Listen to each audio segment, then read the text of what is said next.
$63,000. That was the number on the letter sitting on Ruth Calloway's kitchen table that Tuesday morning in late October. Not a medical bill, not a mortgage, a fine from her homeowners association for 2 grain silos sitting quietly at the edge of her own backyard. Ruth had just come in from her morning walk. She did it every single day. Step outside, check on the silos, make sure everything was as it should be. They sat at the edge of her yard like old friends, short and silver, their metal sides catching the pale autumn light. Her late husband Denny had brought them in from an old farm that was shutting down 2 counties over. He fixed them up himself and filled them with grain and dry goods for hard times. That was 11 years ago. 11 years. Not one complaint, not one letter, not one word from anyone, until today. She opened the certified envelope at the kitchen table, not thinking much of it. HOA letters were usually about parking or grass height. She read the first paragraph standing up. By the second paragraph, she was sitting down. HOA President Harlan Voss was telling her the silos were illegal. She had 30 days to tear them down, and if she did not, a fine of $150 every single day counted backwards, all the way to the day Denny first put them up, 11 years back, $63,000. She read that number twice, then a third time. Then she set the letter down and looked out the kitchen window at those 2 silos. Same place they had always been, same silver sides, same quiet. Nothing had changed. Nothing about her yard had changed. Nothing about anything had changed. So why, after 11 years of complete silence, was Harlan Voss coming for them now? That question is what this story is about. Ruth Calloway was 58 years old and not someone who made enemies easily. She had spent 31 years as an agricultural extension officer for the state of North Carolina. 3 counties, 4 directors, more growing seasons than she could count. Her job was simple in theory and hard in practice. Go out to farms, the small ones and the family ones, the kind that never make the news, and help people grow things correctly. Soil conditions, seed selection, crop rotation. She was a bridge between university research and the real world of dirt under your fingernails, and she was good at it. She and her husband Denny had built their property before Cedar Brook Ridge was a subdivision. Back then, it was just land, 4 acres on the eastern ridge, red clay soil, a creek along the back fence that ran strong into June most years. They chose it because it had room for a garden, room for a workshop, and room for the 2 grain silos Denny put up in 2012. He had sourced them from a farm co-op that was closing down, hauled them back, and set them up himself at the edge of the yard. Denny passed 4 years ago. The silos were the last major thing he built on that property. Ruth kept them running the same way he had taught her, carefully, without drama, without skipping steps. Every February, when the county food bank hit its winter gap, she opened them and donated grain, dry goods, heritage seed varieties that Denny had been testing for the extension program before he died. It was not a grand gesture. It was just what the silos were for. Ruth was patient. She took notes. She did not panic easily, but $63,000, retroactive, for structures that had stood untouched in her own yard for 11 years, that got her attention. The HOA held its monthly board meeting on the first Wednesday of every month in the community center's back room, the one with the drop ceiling and the folding chairs that scraped when you pulled them out. Ruth had been to maybe 4 of these in 11 years. They were usually about parking rules and mulch color. She went to this one with a folder. Inside it, photographs of both silos taken from the street, the original property survey from 1988, the county's land use designation for her parcel, and a copy of the original Cedar Brook Ridge founding rules from 2004, the document that started it all before any changes were made. She printed everything twice, hole-punched it, and put it in 2 matching folders, one for herself, one to hand over if asked. She also brought her legal pad. Harlan Voss was already at the front table when she arrived. He was 52 years old, broad through the shoulders, with the kind of neat, deliberate appearance of a man who believed how you looked was how you were taken seriously. Blazer, pressed slacks, an HOA lanyard with his name badge, worn to a neighborhood meeting in a room with a drop ceiling and 60-watt bulbs. He had spent 20 years as a commercial real estate broker before selling his firm and moving to Cedar Brook Ridge. He ran the HOA the same way he had run his business, with the total confidence of someone who believed the room already belonged to him. Beside him sat Denise Pratt, a mortgage broker who served as board treasurer, and agreed with Harlan so consistently that it was hard to tell whether it was loyalty or just habit. Next to her was Tom Blankenship, a recently retired engineer who looked perpetually surprised to find himself on a homeowners association board, like a man who had agreed to a short errand and ended up in another state. And at the far end sat Shelley Okafor, the newest board member, 6 months in, already wearing the quiet expression of someone reconsidering a decision. There were about 30 people in the room, a normal night. Harlan opened the meeting at 7 and moved through the agenda with practiced speed. Last month's minutes. Reserve fund update. The ongoing argument about the speed bump on Larkspur Lane. He shuffled through agenda items the way someone shuffles a deck of cards, fast enough that you could not quite track them. When he reached new business, Ruth's name was on the list under violations. He read it the way you would read a line item. Callaway property, agricultural structure, section 4.7. Ruth raised her hand. He looked at her, then at his watch, then back. 2 minutes, he said.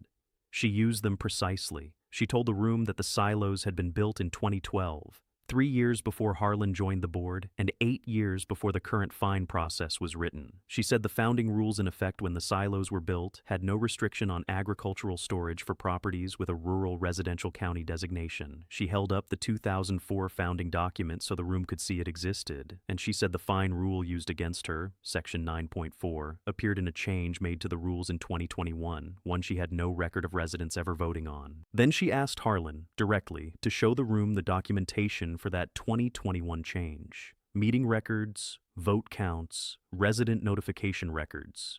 He listened without changing his expression.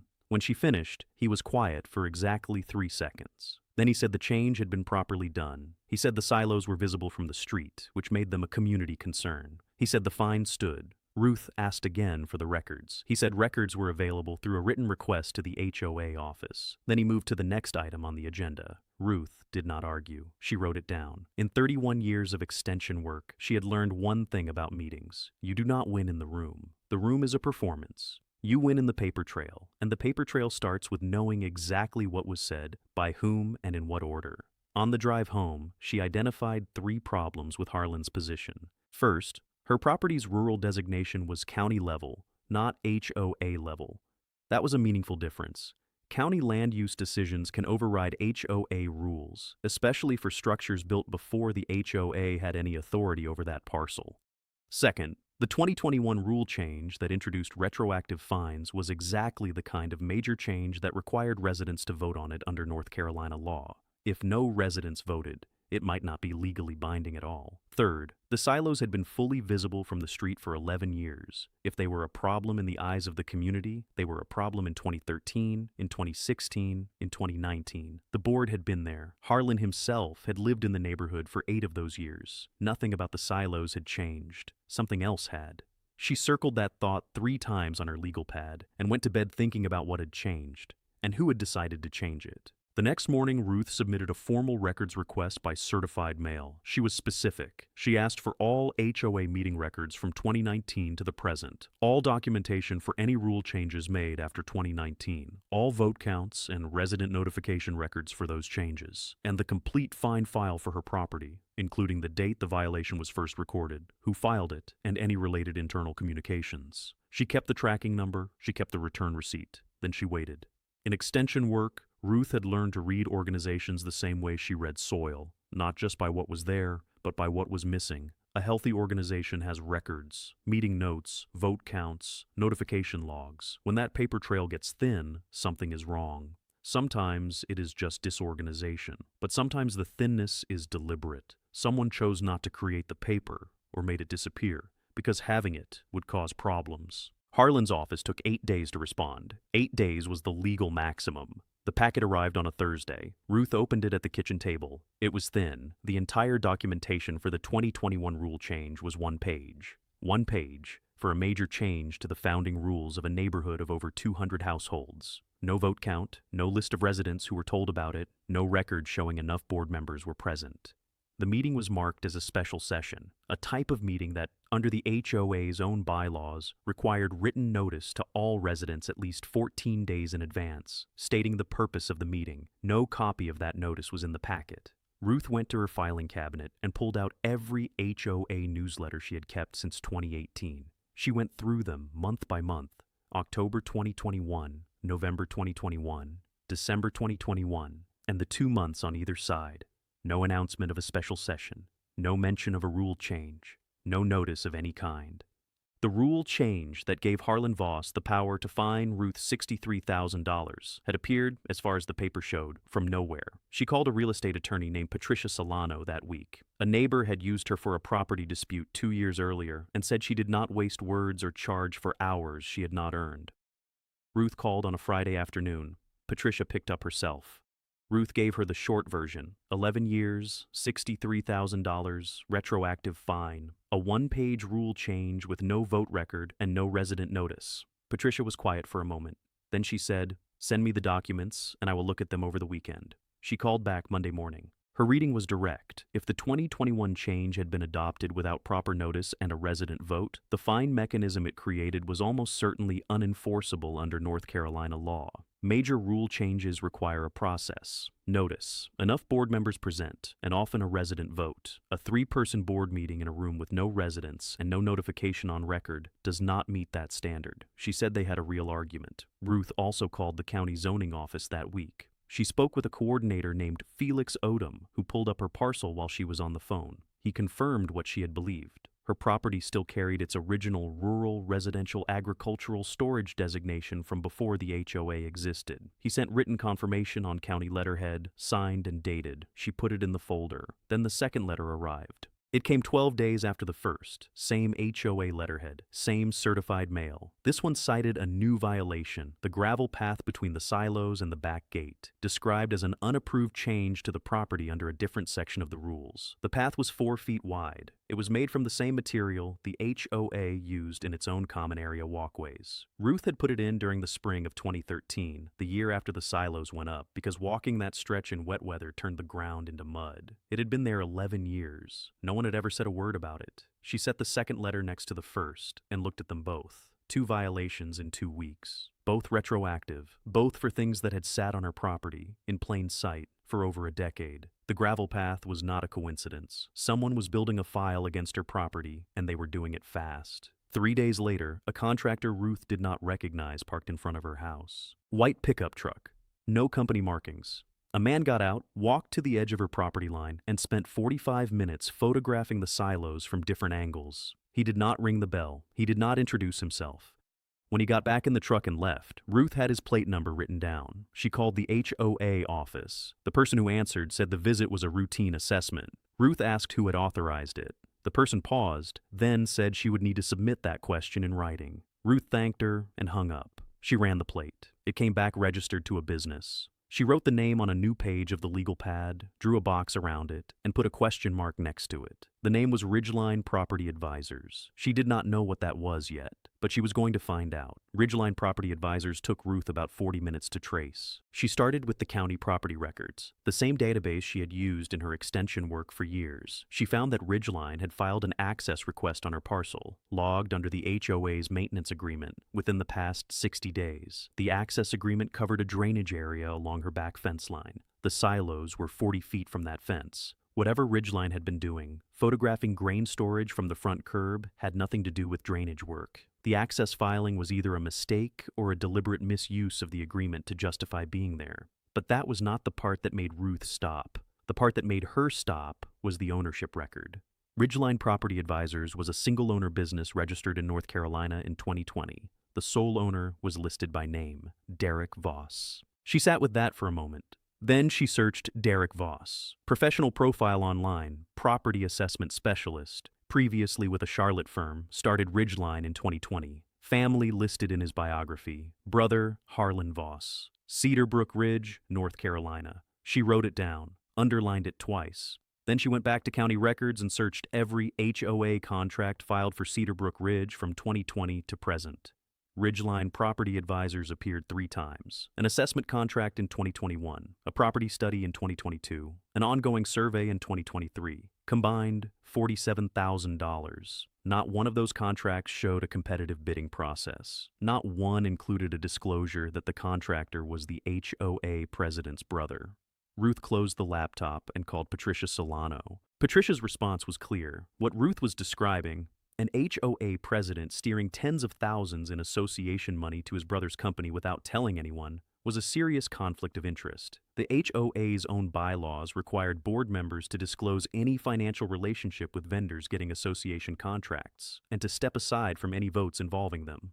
Under North Carolina law, depending on the amounts involved and how it was hidden, it could be pursued as a breach of the duty board members owe to the people they represent. She said she wanted to file a formal demand letter to the board right away. The letter asked for 3 things: a freeze on all fines against Ruth's property, a full review of how the 2021 rule change was adopted, and complete disclosure of all contracts given to Ridgeline Property Advisors, including any bid records and any conflict disclosures. Ruth told her to send it. Patricia sent it certified mail to all 5 board members individually, with a copy to the HOA management company. Ruth kept a copy in the folder. While they waited for a response, Ruth drove to the county zoning office in person to sit down with Felix Odom. Felix was the kind of county employee who knew every property in his area the way a librarian knows the shelves, not just the records, but the history.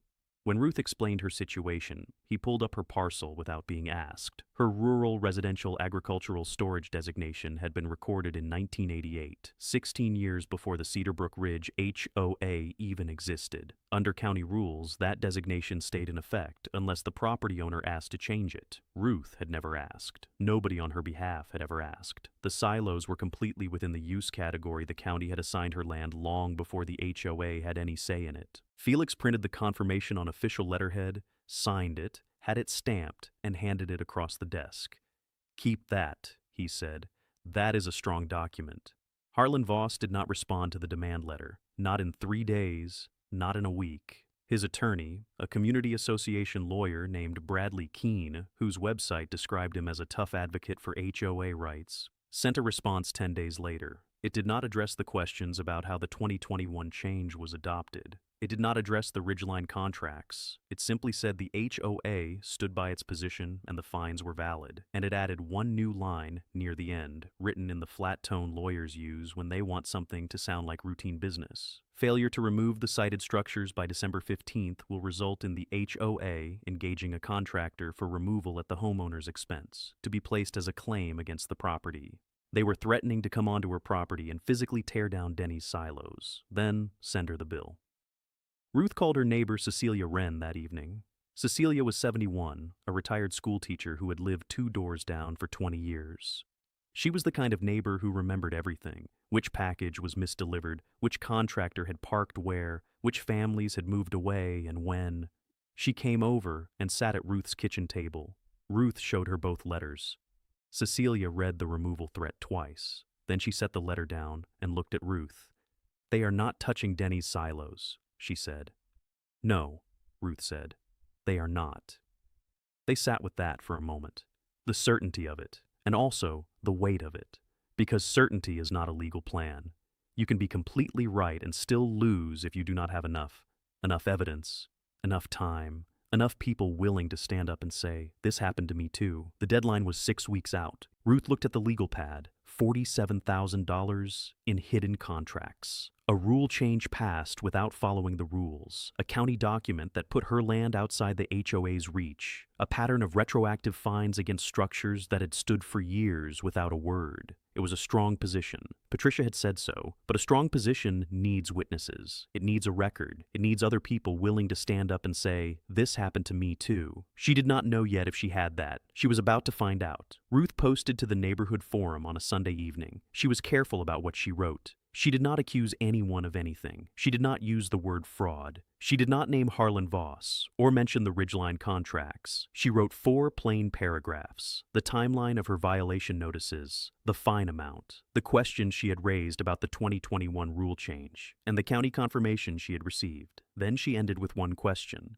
"Has anyone else in Cedar Brook Ridge received a retroactive fine for something built before 2021? She posted it at 7:14 in the evening. By 9:30, she had 6 responses. By the next morning, there were 11. Ruth printed everyone and read them at the kitchen table with a fresh legal pad. 3 homeowners had received retroactive fines for storage sheds, all built between 2009 and 2018, all previously never cited, all fined under the 2021 change. 2 had been fined for fences, 1 for a covered patio, 1 for a basketball hoop pole that had been in the backyard since 2014. The fines ranged from $4,200 to $31,000. In every single case, the structure had been sitting there for years with no complaint from anyone. And in every single case, the homeowner had received their fine notice within 60 days of a Ridgeline Property Advisor's vehicle appearing on or near their property. Ruth made a table.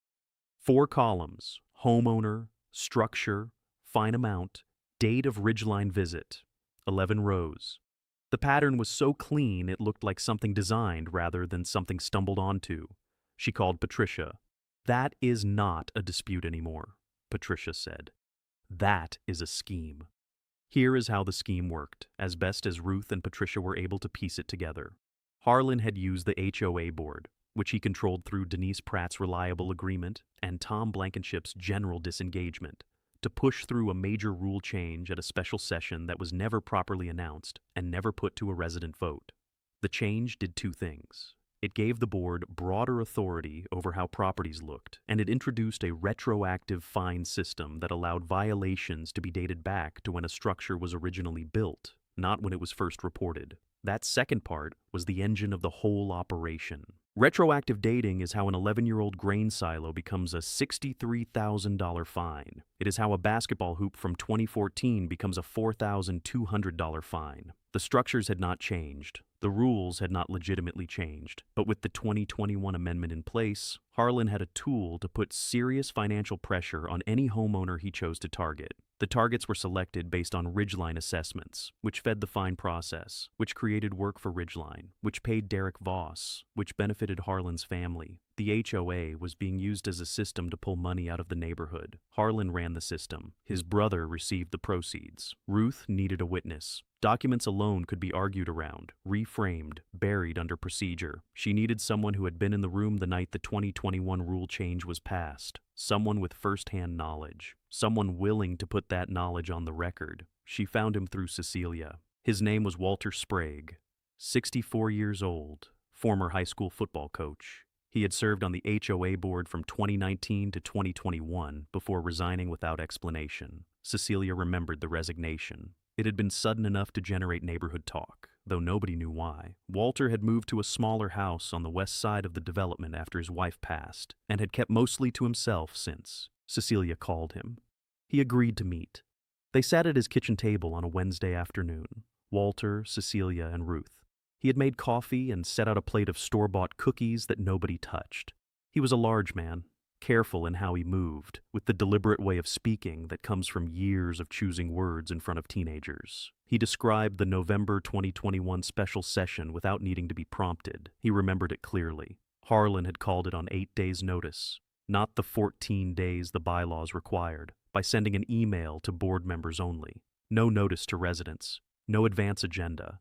When Walter arrived at the community center, only 3 board members were there. Harlan, Denise Pratt, and a member named Gary Hutchins, who had since moved away. No residents were present. Harlan had brought the rule change himself. A 3-page document Walter said he was seeing for the first time that night. He asked for time to review it. Harlan said the management company needed updated rules before the new year and they needed to move. Walter asked to table the vote until residents could be properly notified. Harlan called the vote anyway. Harlan: yes. Denise: yes. Walter: no. 2-1. The change passed. Walter resigned 12 days later. He had kept a copy of his resignation letter. He had also kept his handwritten notes from the meeting. 4 pages on a yellow legal pad, dated, with times written in the margins. He slid them across the table. Ruth looked at them for a long moment. The handwriting was careful and precise, the kind developed from years of diagramming plays on whiteboards. The times were in 15-minute increments. The vote was recorded with a small, neat mark next to each name. "I kept them," Walter said, "because I knew it was not right. I just did not know what to do with them at the time." "Would you be willing to put this on the record?" Ruth asked. "Formally, at the hearing." He looked at the cookies, then at her. "I have been waiting for someone to ask," he said. That evening Ruth held a meeting at Cecilia's house. 12 neighbors came. Ruth laid everything on the dining room table.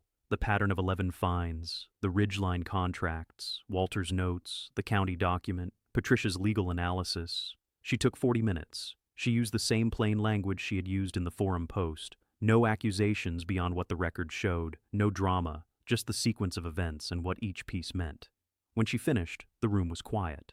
Then Leon Fujimoto, 67, retired postal worker she'd built in 2003, said, "So what do we do?" Ruth told them. 8 of the 12 agreed to file joint complaints with the North Carolina HOA Dispute Resolution Program. 3 agreed to speak at the upcoming annual HOA meeting. Walter Sprague agreed to put his notes on the official record. Ruth drove home in the dark, sat at the kitchen table, and opened the legal pad to a clean page. At the top she wrote, "Annual meeting, 2 weeks." Below that she wrote the names of everyone who had said yes. There were 11 of them. The Cedar Brook Ridge Annual HOA meeting was held the second Thursday of November in the community center's main room, the larger one with the stage at the front and rows of stackable chairs that seated about 60 comfortably. Ruth arrived at 6:45. There were already more than 40 people inside. By 7 o'clock, when Harlan called the meeting to order, there were 94. She counted twice to be sure. 94 residents at an HOA annual meeting in a neighborhood where 30 was a strong night. People were standing along the back wall. Someone had brought in extra chairs from storage and lined them along the sides. The room smelled like coffee from the urn by the door, and underneath that, faintly, the specific tension of a crowd that has come somewhere with a purpose. Ruth was in the third row. Cecilia was on her left. Walter Sprague was on her right, his notes in the inside pocket of his jacket. Patricia Solano was in the back with a legal pad and a pen she kept clicking at slow, even intervals. The 11 affected homeowners were spread through the room. Some of them were meeting each other in person for the first time, leaning across the aisle to compare fine notices in low voices, the way people do when they have been through the same thing and are still a little astonished to find out they were not alone. Harlan walked in at 6:58. Saw the room, and did not visibly react. That was the tell. A man who walks into a room 3 times its expected size and does not register surprise is a man who already knew what was coming and had prepared his face for it. He sat down at the front table, arranged his papers, and exchanged a brief, unreadable look with Denise Pratt, who was already seated and was now studying the tabletop with the focus of someone trying to become invisible. Tom Blankenship walked in behind Harlan, looked at the crowd, and sat down with the expression of a man who has arrived at a gathering that has already become something else entirely. Shelley Okafor was last. She sat at the far end of the board table, set down a folder of her own, and looked out at the room with the careful attention of someone who had already decided which side of the evening she was on. Harlan opened at 7:02 with his usual routine, last year's minutes, reserve fund balance. The number had grown, he noted with satisfaction. The Larkspur Lane speed bump update, now in its 5th month of review. He moved through everything with the efficiency of someone who believed that if he controlled the pace, he controlled the room. He was wrong about that tonight. When he reached open comment, Ruth raised her hand. He looked at her. The room went quiet. The specific quiet of 94 people all paying attention to the same thing at the same time. "Mrs. Calloway," he said, 2 minutes. Ruth had a written statement. 4 pages, but she was not going to read all of it. She had cut it to the core, the facts in order, the way she had learned to present findings to county boards with 15 other things on their plate. She did not raise her voice. She never found raised voices persuasive. What worked was a clean record of events delivered without editorializing, because when the facts were what they were, people drew their own conclusions, and the conclusions tended to be the same. She told the room the date the violation notice arrived, the amount, how long the silos had stood. She described the records request and what the response contained. 1 page, no vote count, no notification record, no documentation of enough board members being present. She told them about the county confirmation. She told them about Ridgeline Property Advisors. $47,000, 3 years, no competitive bids, no disclosure that the contractor was the board president's brother. She said the name Derek Voss. She said the word brother. She named each of the 11 affected homeowners. She cited their structures and their fine amounts. She quoted Walter Sprague's meeting notes by date and time. And she said clearly that they were filing a formal complaint with the North Carolina HOA Dispute Resolution Program and were prepared to go to civil court for breach of duty and unjust enrichment if needed. Then she sat down. The room was silent for 3 full seconds. Leon Fujimoto stood up first. He was 67, compact, with the steady posture of a man who spent 30 years delivering mail in all weather. He held up his fine notice and said his shed had been on his property since 2003. He said it the way you state your name, factual, unmistakable. Barbara Choi stood up 2 rows ahead of him and held up hers. Then a man in a green jacket. Then Margaret Osei, whose covered patio had been there since 2011. Then Ray Dillard, whose workshop built in 2007 carried a $28,000 fine. Then 2 more, at the same moment, on opposite sides of the room. 7 people standing, each holding a piece of paper. Nobody said anything. They just stood there. 7 neighbors who had each thought they were alone in this, holding documents that together told one story. Harlan stared at the room. Shelley Okafor spoke first from the board table. She asked Harlan directly, and this was not something board members normally did in public meetings, whether the 2021 rule change had been properly approved under the founding documents. Harlan said yes. Shelley said she would like to see the documentation. Harlan said it was available through the standard request process. Shelley said she was a board member. She was making the request now in this meeting, and she wanted to understand why documentation for a foundational rule change was not immediately available to the current board. The room had gone very still. Harlan's jaw tightened, just slightly, the kind of small movement that would not read from the back of the room but was clear from the 3rd row. He said the matter would be addressed through proper channels. Tom Blankenship cleared his throat. Everyone looked at him. Tom Blankenship had not voluntarily drawn attention to himself in 3 years of board meetings. He said slowly that he did not remember a special session in November 2021. He said he had been on the board at the time. He said he thought he would have remembered something like that. He looked at Harlan. "Did we have a special session in November of 2021? He asked. Harlan said the records would show what happened. "That is not what I asked," Tom said. In the silence that followed, Ruth watched the room. 2 residents in the 4th row who had reliably defended Harlan in the past were no longer looking at the front table. One was looking at his shoes. The other was looking at the fine notice in the hand of the woman standing 2 rows ahead, with the expression of someone doing a calculation they had not expected to be doing tonight. Denise Pratt had not looked up from the table in 11 minutes.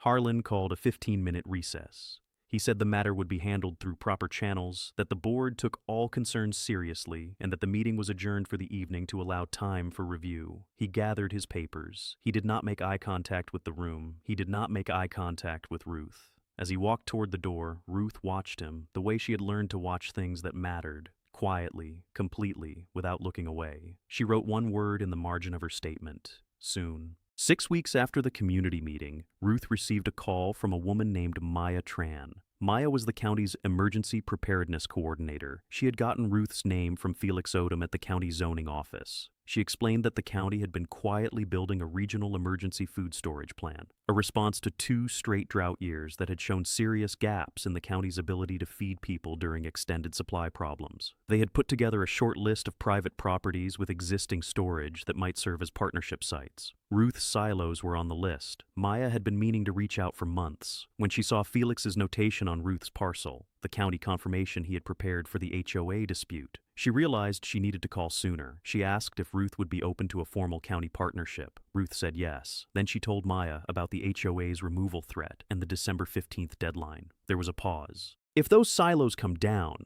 Maya said, "we lose one of 3 viable private storage sites in the entire region." Ruth asked if she would put that in writing. Maya said she would do better. She would log it in the county's annual emergency preparedness report, which was going to the county board the following week. Ruth wrote Maya's name at the top of a new page. The NCHOA dispute resolution hearing was held the 2nd week of December, 13 days before Harlan's removal deadline. It took place in a county office building on a Thursday morning. 3rd floor conference room, fluorescent lighting, long table, the particular quiet of a space where difficult things get decided without anyone raising their voice. Ruth had been in rooms like this before: county board sessions, funding hearings, land use appeals. She knew how they worked. You sat, you spoke when it was your turn, you let the documents do the heavy lifting. On the HOA's side of the table, Harlan Voss, Denise Pratt, and Bradley Keene, the attorney who arrived with a leather folder and the ease of someone used to winning on procedure. On Ruth's side, Patricia Solano, Walter Sprague, a county zoning representative carrying Felix Odom's written confirmation, and Ruth herself. Behind them, in chairs along the wall, sat 6 of the 11 affected homeowners: Leon Fujimoto, Barbara Choi, Ray Dillard, Margaret Osei, and 2 others who had driven 30 minutes on a Thursday morning because they wanted to see it through. The state mediator was Adrienne Cole, former family court judge, now in private mediation practice. She was 60 years old, precise in how she spoke, and had the particular stillness of someone who had spent decades in rooms where people lied to her face and had developed both the patience and the instincts to wait them out. She reviewed the submitted materials for 7 minutes before she said a word. Nobody spoke while she did it. When she looked up, she addressed both sides equally. We are here to determine whether the fines assessed against the Callaway property and 10 additional properties under the 2021 rule change are enforceable. I have reviewed the submissions. We will hear opening positions, then I will ask questions. Mr. Keene, you will go first. Bradley Keene's opening took 11 minutes and was polished. The HOA had broad authority over how properties looked. The silos were visible from a community street and subject to that authority. The 2021 change had been adopted at a properly convened special board session. Board votes were enough for the type of change involved. The retroactive provision was a legitimate tool to address violations that previous boards had failed to pursue. The fine amounts followed the schedule set in the change itself. The HOA had followed its own process. He said all of this smoothly, in the tone of a man who had said it before. Adrienne Cole wrote something on her notepad. Then she looked at Patricia. Patricia spoke for 9 minutes. She did not use a word that was not needed. The 2021 change was void. Not irregular. Void. The HOA's own founding documents required written notice to all residents at least 14 days before a special session. No such notice was sent. The documents required a minimum of 4 board members present for major rule changes. 3 were present. The documents required residents to vote on any change to the fundamental fine structure of the association. No resident vote was held. 3 separate failures, any one of which would have been enough on its own. Together, they meant the change had never legally taken effect. The fines it created were not subject to negotiation or dispute. They simply had no legal basis. She paused. Then she said the HOA had also paid $47,000 to a company owned by the board president's brother, without any competitive process and without disclosing the family connection, while using a rule that was never legitimately passed to generate the work that justified those payments. That was not a paperwork problem. That was a scheme, and they were prepared to pursue it in civil court if the mediation did not produce full relief for all 12 affected homeowners. Bradley Keene's expression did not change, but he wrote something on his notepad and underlined it. Adrienne Cole began asking questions at 10:17. She addressed Harlan directly. She asked him to identify the document that showed proper notice had been given for the November 2021 special session. He pointed to the packet his office had submitted. She said she had reviewed it and it contained no notice documentation. He said the notice had gone out by email to board members. She said the bylaws required written notice to all residents, not board members. He said the management company had handled resident notification. She asked him to provide the management company's notification log. He said he would need to get that separately. She asked why it had not been included in the initial submission. He said he had not expected it to be a focus. She wrote something down. She asked him to identify any document showing that residents had voted on the 2021 change. He said resident votes were not required for this type of change. She cited the specific language in the founding documents requiring resident approval for changes to the fundamental fine structure. He said his attorney had advised him that the retroactive provision did not qualify as that type of change. She asked Bradley Keene directly whether he stood by that position. Keene said it was a matter of interpretation. She wrote something down. She asked Harlan whether he had told the full board and the residents about his family relationship with Derek Voss of Ridgeline Property Advisors before any contracts were given to that company. He said the company had been selected on professional merit. She asked whether he had disclosed the relationship. He said the procurement process had followed standard procedures. She asked a third time, in exactly the same tone as the first 2. Had he disclosed the relationship? He said he believed the relevant people were aware. Adrienne Cole stopped writing. She looked at him for a moment without expression. Then she said, "We will break for lunch at noon." Walter Sprague testified for 22 minutes before the break. He testified the way he had coached, directly, without extras, in precise order. He described the November 2021 session, the 8 days notice instead of 14, the absent residents, the document he was seeing for the first time that night, his request to delay the vote, Harlan's decision to proceed anyway, the 2-to-1 result. He produced his handwritten notes. He confirmed the date, the time, the names of those present. He said he had voted no. He said he resigned 12 days later because he believed the board had acted wrongly, and he was not willing to have his name attached to its decisions going forward. Bradley Keene questioned him for 6 minutes. He suggested the notes were incomplete. Walter said they were what he wrote at the time. He suggested Walter's memory might be imperfect after several years.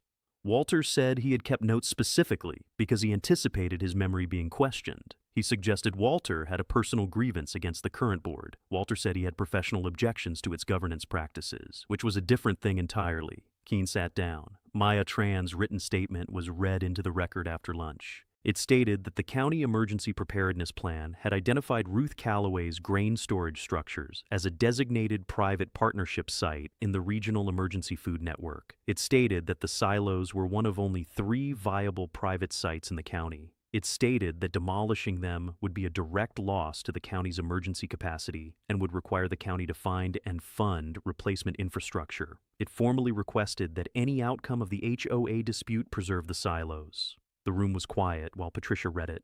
Ruth did not look at Harlan. She looked at the table. Then she read her own statement. She kept it short, shorter than anything else she had submitted in this process. She said she was not asking for money. She was not asking for an apology. She was asking for something smaller and more important, for it to be acknowledged that the rule used to take $63,000 from her did not exist, that it had been invented by the person whose job was to protect this community's trust, for the benefit of his own family, using a process that was never followed, because following it would have required him to ask his neighbors for permission he already knew they would not give. She said, "The silos are my late husband's work. They feed families every February. They are now part of the county's emergency plan. They were never a violation. They were never anything but what they are." Then she sat down. The hearing reconvened at 2:45 after a 90-minute break. Adrienne Cole read her preliminary finding without preamble. The 2021 rule change had failed to meet the requirements set by the HOA's own founding documents and by North Carolina law. Proper resident notice was not given. The required number of board members was not present. Resident approval was not sought for a change to the fundamental fine structure. The change had therefore never legally taken effect. All fines issued under it, against all 11 homeowners who had filed complaints, were frozen immediately, pending a full board review and an open resident vote. She also noted that the conflict of interest findings regarding Ridgeline Property Advisors were being referred to the county's HOA Oversight Division for independent review. Bradley Keene asked for 21 days to file a written response. Adrienne Cole granted it. Ruth wrote the date on her legal pad. Then she put the pen down.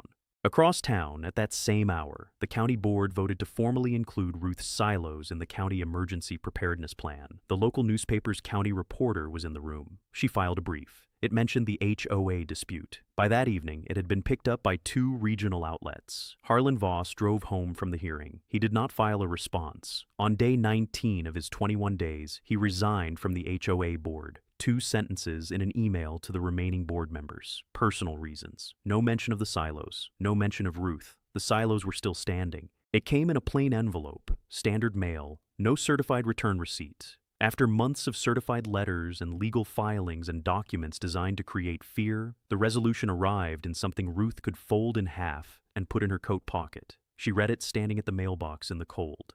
2 paragraphs. The incoming interim HOA board had formally voided all fines issued under the 2021 rule change. The fine against Ruth's property, $63,000, retroactive, for structures her husband had built with his own hands, was canceled entirely. No payment, no claim against the property, no further action. She folded the letter and put it in her coat pocket. Then she walked around the back of the house to the silos. It was not yet 7 in the morning. January cold on the ridge meant a particular kind of stillness. Heavy air, hard ground, sound that carried farther than in warmer months. Ruth put her hand on the corrugated metal of the near silo. It was very cold, the way good agricultural storage holds cold all winter, the temperature steady through the steel. Nothing about it had changed. She stayed there about 10 minutes, longer than her usual morning check. She thought about Denny, not in a grieving way, but in the practical way she thought about a person whose decisions she had been living inside for years. Denny had built these to last. He had sourced good steel because he wanted these to still be standing long after the paperwork arguing about them was forgotten. He had poured the footings himself over a long October weekend, checked the level in the spring to make sure the frost had not shifted anything. He had said, "If you build it right the first time, you do not need to think about it again." He was right. Ruth had not needed to think about the silos for 11 years. Someone had tried to make her think about them differently, as a liability, as a violation, as a number on a document. They had not succeeded. She went back inside and made coffee. The incoming interim board was led by Shelley Okafor. Shelley had moved quickly after Harlan's resignation. She called an emergency residence session within a week, presented the mediator's findings to everyone who came, and put 3 items to an immediate resident vote. Cancel the 2021 rule change, void all fines it had generated, and authorize an independent review of all HOA contracts from 2021 to present. All 3 passed. The vote was not close. Walter Sprague returned to the board in an advisory role at Shelley's request. He accepted on one condition. The board had to adopt a formal conflict of interest policy before the end of the quarter. Shelley agreed without deliberation. Tom Blankenship quietly did not seek reappointment. Denise Pratt resigned the week after Harlan in a 3-sentence email that addressed nothing that had happened. Bradley Keene withdrew from the HOA's representation the same day the review was announced, citing a scheduling conflict that nobody believed. The audit took 6 weeks, conducted by an independent accounting firm with no prior connection to the HOA or anyone tied to it. The findings were released to all residents in a 4-page summary that Shelley posted to the neighborhood forum on a Tuesday evening with no announcement, just a title, a date, and a file to download. $47,000 in contracts to Ridgeline Property Advisors, given without competitive bids. No conflict of interest disclosure on file for any of them. 3 contracts in 3 years, each one awarded within 90 days of a Ridgeline assessment that fed the HOA's fine process. The audit said the procurement process fell well below the standard of care the HOA's own bylaws required and recommended referral to the county HOA Oversight Office, which Shelley submitted the following morning. Derek Voss, through his attorney, voluntarily returned approximately $14,000, the most recent contract payment, within 2 weeks of the audit's release. His attorney described it as a goodwill gesture made without any admission of wrongdoing. Nobody in the neighborhood used the words goodwill when talking about it. Harlan Voss made no public comment. He had not attended an HOA meeting since his resignation. He still lived in Cedarbrook Ridge, in the house on the east side with the professionally landscaped front yard. Ruth saw his car occasionally. They did not speak. Leon Fujimoto sent Ruth a plate of homemade tamales and a handwritten card. He wrote 4 words on the inside: "Thank you for counting us." She kept the card in the kitchen drawer, behind the legal pad. Barbara Choi stopped Ruth in a grocery store parking lot 2 weeks after the void notices went out. She took Ruth's hand with both of hers and held it for a moment without saying anything. Then she said quietly, "I thought I was going to lose the house." Her covered patio had been cited at $19,000 retroactive. She and her husband were retired, on a fixed income. A $19,000 claim against the house was not an abstract worry for them. It was 20 years of equity. Ruth told her she was glad it was over. Barbara nodded, let go of her hand, and they both went inside to buy groceries. Because that is what you do when something is over. You go back to the ordinary world. Cecilia threw a small dinner. 6 people, her dining room, a chicken casserole she had been making for as long as Ruth had known her, and a bottle of wine that was better than the occasion strictly required and exactly right for it. Walter came. Leon came. Shelley Okafor stopped by for an hour after her own dinner, still in her work clothes, and stood at the kitchen counter with a glass of wine because she said she was too wound up to sit. At some point, Cecilia raised her glass and said simply, "To Ruth."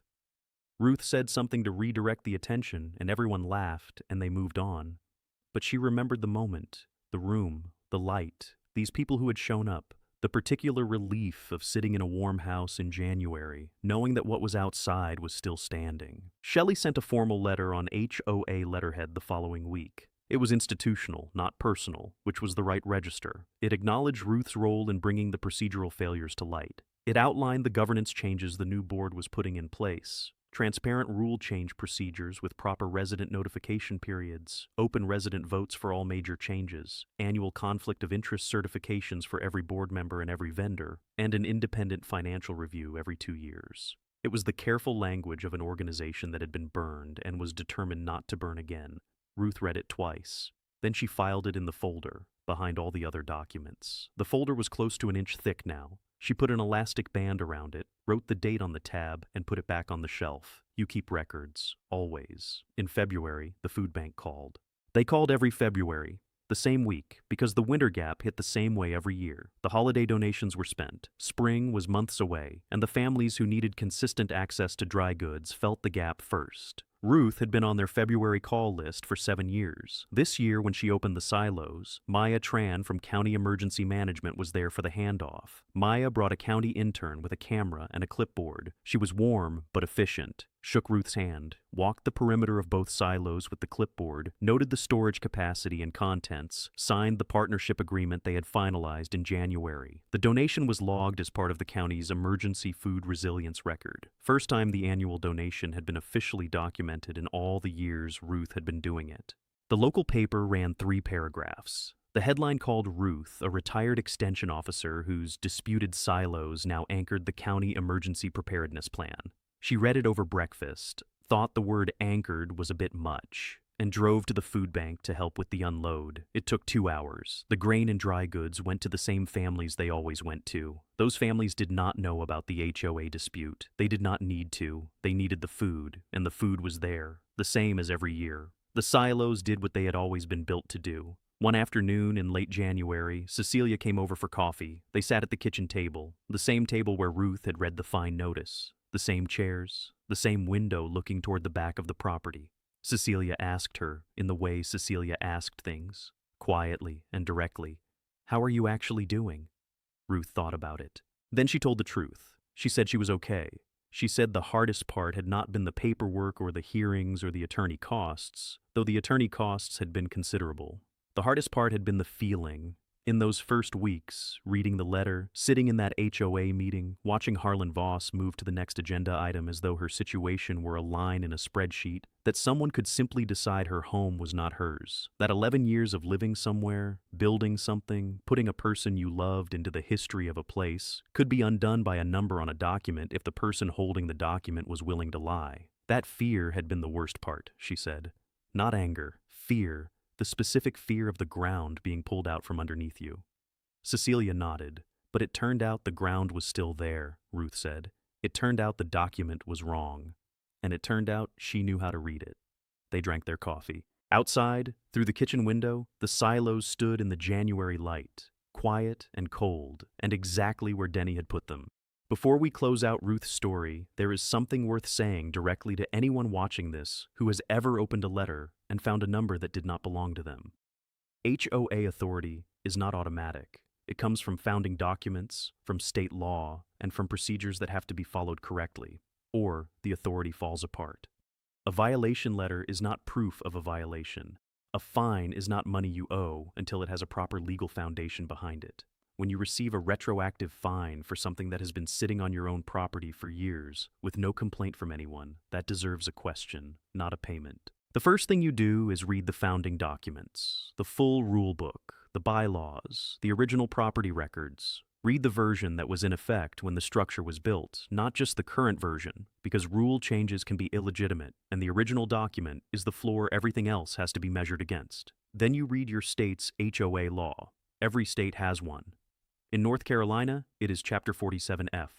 These laws set minimum standards that HOA documents cannot go below. Notice requirements, quorum rules, voting procedures. These are not guidelines. They are the conditions under which HOA authority actually exists at all. Then you request records. In writing, sent certified mail, with a tracking number and a return receipt. Ask for everything: meeting notes, vote counts, rule change documentation, notification records, vendor contracts. Look carefully at what does not come back. A legitimate organization has paper. One that has been doing things it should not have done has gaps. The gaps show you where to look. And if a violation notice appears after years of silence, for something that has been sitting in plain sight and unchanged, ask what changed. Not in your yard, in the board, in the finances, in whose family member recently started a company doing work for the neighborhood. The timing of enforcement is information. Follow it. The other thing Ruth's story shows is this: she did not win by herself. She won because she asked one question on a Sunday evening: has this happened to you? And 11 people said yes. That single question turned a personal fight over 2 grain silos into a documented record of systematic wrongdoing across 12 properties, spanning 3 years, involving close to $100,000 in fines and undisclosed contracts. One person with a folder is a complaint. 12 people with folders are a pattern. Patterns are what make institutions move. If you are in an HOA dispute right now, look around. You are probably not the only one. The person next door with the shed from 2009, or the fence from 2015, or the basketball hoop their kids grew up playing under? They may be sitting at their own kitchen table right now, reading a number that does not belong to them, wondering if they are alone in it. They are probably not. Ask. If Ruth's story gave you something useful, a clearer picture of how HOA authority works, a reminder of what to look for, a little steadiness when you needed it, hit subscribe. This channel covers property rights, HOA disputes, and the real legal ground of owning a home in America. No drama invented for its own sake, just the stories that teach you something, told as honestly as they can be told. And if you have been through something like this yourself, a fine that did not add up, a rule nobody voted on, a board that ignored every reasonable question, leave it in the comments. Tell people what happened. Tell them how you handled it. Tell them whether you won. These stories matter, not just as videos, as a record. Evidence that when someone tries to pull the ground out from underneath you, the ground can hold, if you know how to stand on it. Ruth Calloway's silos are still standing, and so is she.